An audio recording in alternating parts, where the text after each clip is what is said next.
Edgy, mapapasabak, isang linggo sa gitna ng karagatan. Ano kaya ang magiging kaganapan? Bakit mangyayari ito? Ating alamin at pag-usapan ngayong araw. Pero bago po ang lahat, mega love shoutout sa lahat ng ating listeners, viewers, and subscribers saan mang sulok ng mundo, Luzon, Visayas at Mindanao, lalong-lalo na po sa ating mga kababayang OFW. Kamusta po kayo mga kalingap? Mabuhay po kayo hanggat gusto nyo.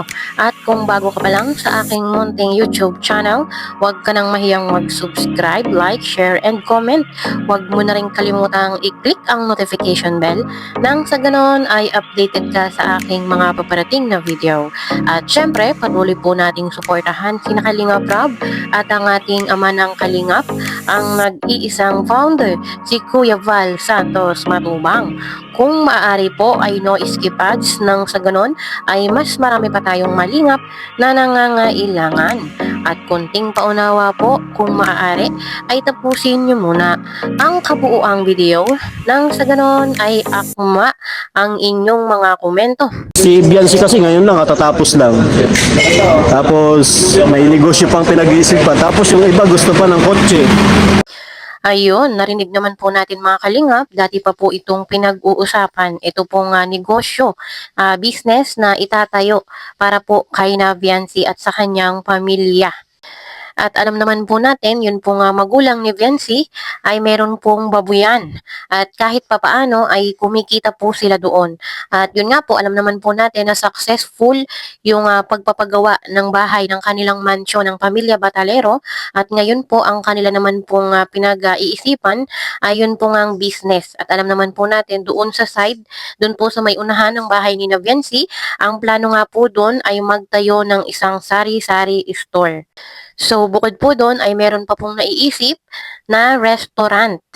At madami pa po mga kalingap. Talaga pong yung mga sponsor ni BB Viancy ay talagang handa pong tumulong para sa pamilya Batalero at handa pong maglabas ng pera para lang po sa magandang kinabukasan ni Viancy at ng kanyang pamilya. At bukod po doon, narinig naman po natin, yung karamihan ay gusto nga po ng kotse para dito kay Viancy. At yun pong mga ilang viewers at supporters natin, marami pong nagsasuggest na kotse naman daw po yung ibigay, iregalo kay Bibi Viancy, lalo pa po at nalalapit yung kanyang 18th birthday. At marami din naman po yung nagsasabi na wag ng kotse, wag na daw po yung mga material na bagay. Lalo pa po at si Viancy ay estudyante pa lang nag-aaral, hindi po masyadong mapapakinabangan. At lalo pa po itong si Papa Edge ay tutol. Tutol din po siya kung kotse lang din yung iririgalo para sa birthday ni Viancy. At mas gusto nga daw po ni Papa Edge ay negosyo bago po kotse. Kumbaga ay pinapairal niya yung pagiging practical. At sa kabilang banda po mga kalingap ay sinasang-ayunan ko doon si Papa Edge. Ang pagreregalo po kay Viancy ng isang sasakyan or kotse nga po ay hindi talaga siya wais na desisyon. Pero kung iisipin naman natin yung advantage kung meron pong kotse si Viancy ay pag po maulan or mainit. No, alam naman po natin pag may kotse ka, kung maulan, hindi ka mababasa. Kung mainit ang panahon, ay hindi ka masyadong maiinitan. Pero hindi po talaga siya magandang desisyon. Ano po, lalo pa si Viancy ay nag-aaral pa lang. Isa pa ay mahal po ang maintenance pag meron kang 4 wheels. So, mas okay kung meron pong magandang negosyo na talaga ang pamilya Batalero. Yun pong kahit papaano ay maipoprovide na nila kahit po yung maintenance ng sasakyan. At hindi naman po tayo tutol kung sakali nga na meron talagang gustong magbigay ng kotse kay Viancy, ay hindi naman po natin yun pwedeng pagbawalan kung gusto nga pong ibigay. Yun po ay aking opinion lamang. At yun nga po mga kalingap ay marami pa pong pinaghahandaan. Yun pong graduation ni Viancy at yung kanya pong 18th birthday. At alam naman po natin nakakatapos lang nung house blessings ng kanilang bahay. At talagang yung pong mga sponsors ni Viancy ay talagang binuhos na lahat doon sa bahay. Alam naman po natin yung bahay na yon ay almost 3 million. Talaga pong yung mga sponsor natin ay nasa din.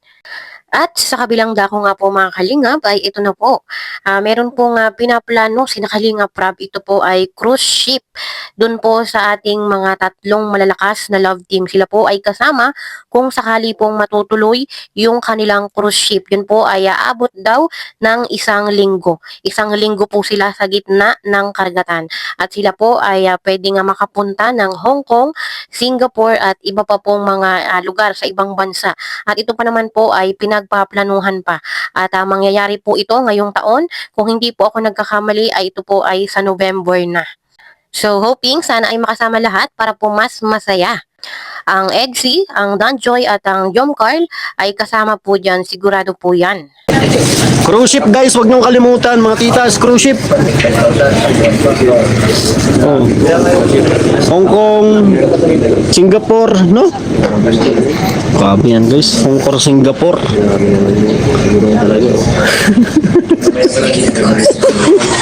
Cruise ship guys, cruise ship. May alam ba kayo dito kung magkano ang sakay ng cruise ship guys? Bagay din ang Etsy bro. Bagay na bagay. Pati lahat ng lahat ng love team. Ay, yun ang magkakaisa. Oo, dito magkakaisa sa cruise ship guys. Tama. Ano, Joms, payag ka dun sa cruise ship? Masakay tayo ng cruise ship? Cruise ship? Saan? Sa pumuntang Hong Kong, Singapore. Cruise ship, Hong Kong. 1 week daw sabi ni Kalingap Rab. Kaya ba? Kaya mo daw ba sabi ni Joms? Oh. Jump pa, enjoy it. Oh. John Vic, cruise ship. Cruise ship. Sige. Kailan? Magkano ng sponsor? Sige. Oh. Ay, 1 week kang nasa gitna ng dagat. Jom Car! Baka naman. Ha? Ay, di magpapahuli talaga ang Jom Car. Ang Danjoy, marami to, mayayaman ang mga sponsor nito. Ang problema, ang EDC, guys, mukhang wala na eh. Sagad na. Bakit? Napiga na ng gusto. Sa babae. Mayaman na. Ito. Ha? Wala ka sana. Natin Dr. Love. Napiga na lahat, guys. Nasa babae na kasi ni Dr. Love na punta eh. Ito, mga bago lang si Papa Dan talaga. Bago lang kami. Bago lang, ano to eh, kumbaga fresh. May bahay na tinatawag. Balik na rin, tumiro na malapit na bubuhay. Delikado. Oo. Pakin ni Doc. Tapos si Papa Joms, ito, simple lang ito pero alam ko rock ito eh. Kaya wala tong problema. Ano? Pero may goal sila ngayon yung birthday daw ni Viancy yung debut. Layo pa ano?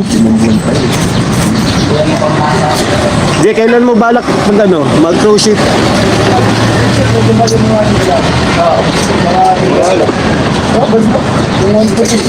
October.